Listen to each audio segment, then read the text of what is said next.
दोस्तों, आप सभी का वीनू इंफोटेनमेंट में एक बार फिर से स्वागत है। क्या अमेरिका मिसाइल टेक्नोलॉजी में रूस और चीन से पिछड़ चुका है? क्या इतने दिन अमेरिका सो रहा था और अब अचानक से गहरी नींद से जग करके खड़ा हुआ है कि टेक्नोलॉजी का बादशाह कहलाने वाला यह देश कहीं मॉडर्न वॉरफेयर में पिछड़ न जाए? जो LGM-30 मिनटमैन 3 अंतर महाद्वीपीय बैलिस्टिक मिसाइल सिस्टम इनके पास है, उसको अब जाकर के यह LGM-35A सेंटिनल से रिप्लेस करना चाहता है। सेंटिनल ICBM अमेरिकी परमाणु त्रय के भूमि आधारित हिस्से के आधुनिकीकरण का प्रतिनिधित्व करता है, यानी कि यह एक ट्राइड बनाना चाहता है। दोस्तों, सेंटिनल ICBM 400 मिनटमैन 3 ICBM का स्थान लेंगे। अमेरिका के लिए ये कितना महत्वपूर्ण नया मिसाइल सिस्टम हो कि अमेरिका का जो सबसे लंबी दूरी की मार करने वाला मिसाइल सिस्टम है, इसका आविष्कार उन्होंने लगभग 1970 ईस्वी में किया था, क्योंकि उसको ये थ्रेट था कि उस समय में रसिया को वो टारगेट करने के लिए इस तरह के मिसाइल सिस्टम को डेवलप किया था। लेकिन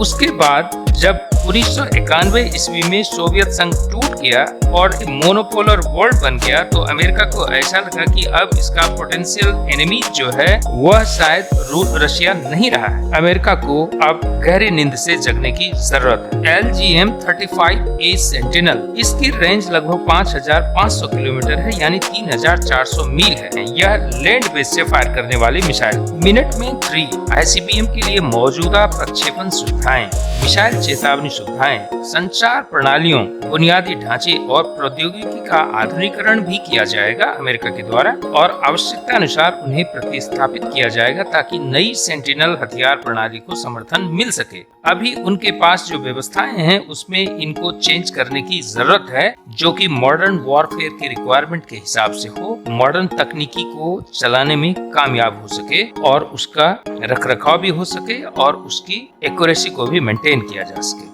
हाइपरसोनिक के क्षेत्र में तो चीन और रसिया से अमेरिका काफी पीछे हो चुका है, और हाइपरसोनिक मिसाइल को आप इतनी आसानी से रोक भी नहीं सकते हैं, क्योंकि इसकी जो फेरोसिटी होती है और इसकी जो वेलोसिटी है, स्पीड है, वह किसी भी जितने भी एयर डिफेंस सिस्टम है उसको भेदने में सक्षम होता है। इस हिसाब से अमेरिका को तकनीकी रूप में रसिया और चाइना को कैचअप करना है, और रसिया और चाइना तो बहुत दूर की बात है। भारत भी मिसाइल टेक्नोलॉजी में ऐसा लगता है कि अमेरिका से काफी मॉडर्नाइज्ड हो चुका है। जितने तरह का टेस्ट कर रहा है उतने तरह का टेस्ट हम अमेरिका में मिसाइल का नहीं देखते हैं, क्योंकि अमेरिका अभी तक अपने पोटेंशियल थ्रेट के रूप में रूस को मानता था, और जो इनके मिनटमैन 3 थे वह बना करके वो इतना खुश हो चुका था कि अपना पेट थपथपाने में लगा हुआ था कि वो चुटकी में सोवियत संघ को ध्वस्त कर सकेंगे। जवाब देने में अमेरिका एक तरह से विफल रहा है। तो यह मिसाइल अमेरिका से सीधे चीन पर वॉर नहीं कर सकता है, यानी इसकी अभी भी कैपेसिटी चाइना को काउंटर करने के लिए नहीं है। इसका मतलब है कि अमेरिका को अगर अमेरिका में बैठे हुए चीन पे नियंत्रित करना है तो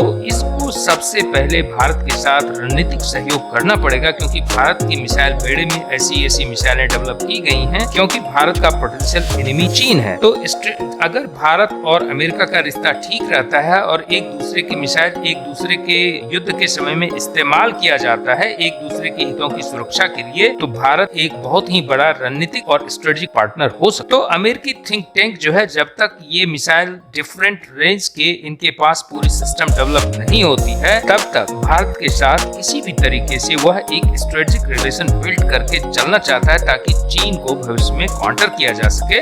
अमेरिकी डिफेंस डिपार्टमेंट जो है उसका जो सबसे पहला प्रायोरिटी है कि किस तरह से न्यूक्लियर डेटरेंस को तैयार किया जाए। लेकिन सेंटिनल मिसाइल अभी भी परीक्षण के चरणों से गुजर रहा है। यह अभी मिसाइल पूरी तरह से सिस्टम ऑपरेशनल नहीं हुआ है, जबकि रसिया और चीन का कई सारा मिसाइल, चाहे वो डोंगफिंग मिसाइल हो, चाहे किंजल मिसाइल हो अमेरिका रसिया का, ये सब मिसाइलें अपनी युद्ध क्षेत्र में जा करके अपनी सफलता के झंडे गाड़ रही हैं, जो कि अमेरिका के लिए चिंता का सबब बना हुआ है। उम्मीद करते हैं कि आपको ये कंटेंट अच्छा लगा होगा। अगर अच्छा लगा तो अपने दोस्तों के साथ शेयर करना ना भूलें, और हमारे चैनल को सब्सक्राइब फटाफट जरूर कर दें।